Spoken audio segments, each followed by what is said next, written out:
Okay, the lower hull with suspension has been done, and now it's time to move on to the next parts, section 2, page 2, whatever you want to call it.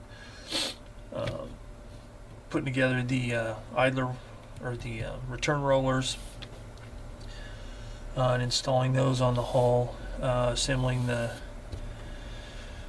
drive sprocket, installing those with the pins provided, front hull plate with spare track. Spare track I'm actually going to leave off because I'll add that later after I paint and weather it. I like to leave that kind of stuff off. The light and the front bracket for the spare track links up front. So I'll start clipping all these off, and as I mentioned in my review, there's not a whole lot of cleanup on these parts, at least not too bad. The drive sprockets have just very little, very small amount of flash on this side here. Shouldn't be too hard to get cleaned up. So I'm going to clip all these parts off that I'm going to be using and then start assembling. Okay, back to step number 2 here. I've got all the wheel parts, the return rollers cut out, and I've got them all installed except for one, so I can give you a little bit of an illustration. And there's 2 parts. There's the outside and the inside. This one obviously is the outside, and let me zoom in a little bit here. Okay, obviously it's going to look a little different than the okay, the next parts after getting the idler wheels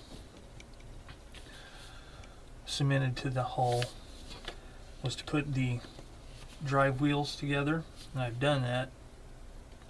Cleaned all the flash out of the grooves where there was. It wasn't a whole lot, but I had to clean some up. And then glue those into the hull. Now, I've also, this front plate, number 23, that's been glued in place.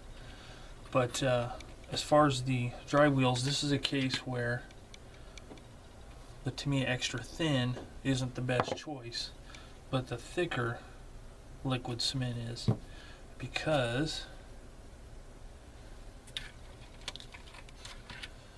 the axle is supposed to be free turning and rotating, so I'll put the axle in.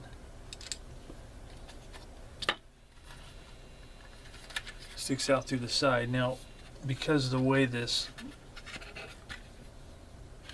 drive sprocket goes on, there's not really any way to use the advantage of the liquid, the Tamiya Extra Thin, to let it, you know,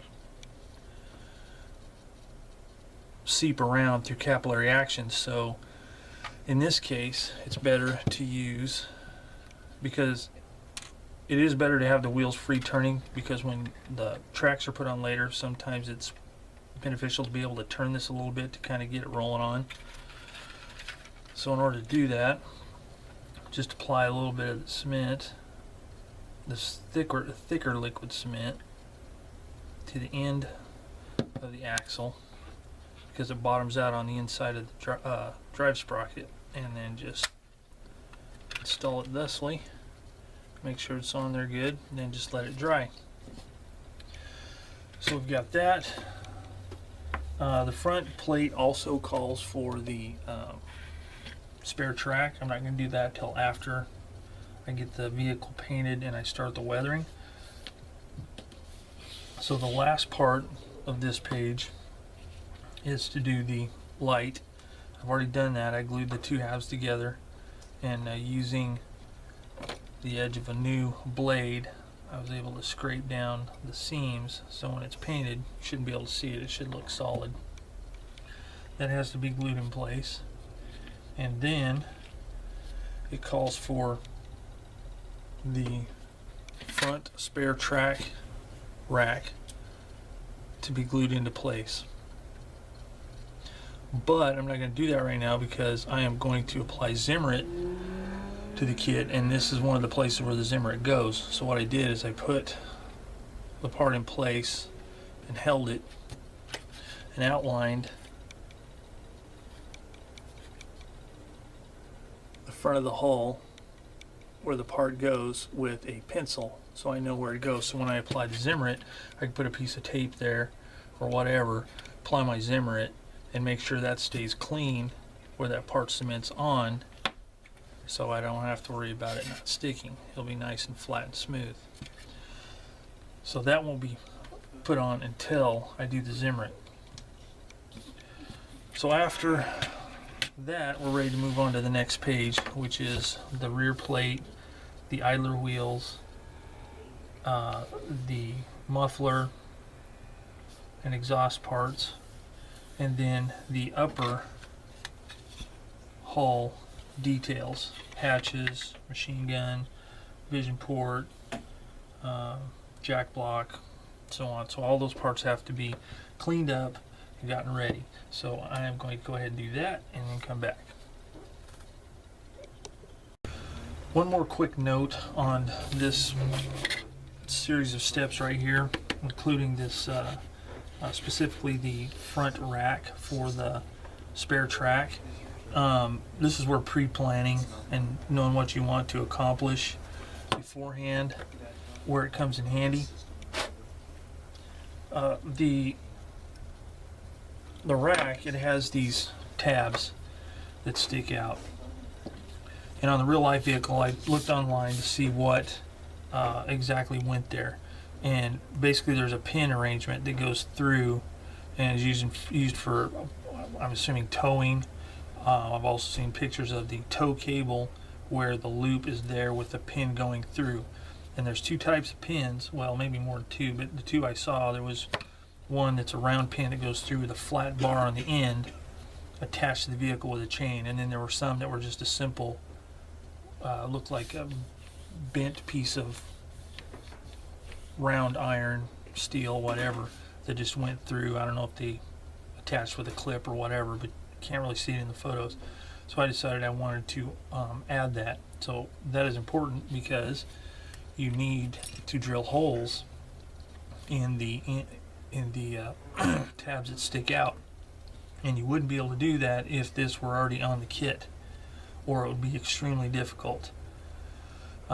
So I've already drilled one. Hopefully you can see that. And I used this pin vise that I mentioned in one of my earlier videos for kind of additional tools that a beginner can get to improve making models. So basically all you do is just you put the appropriate size drill bit and twirl it until you drill it all the way through. I've already done this one. Now I have to do this one. And then for the pin, all I have to do is get a piece of copper wire or even stretched sprue, or sprue that's already the right diameter, bend one end into an L shape, and then it can be inserted through and glued with super glue. So that's just a quick note on something to look for during your assembly steps. Make sure you get everything done you need to before you apply the part.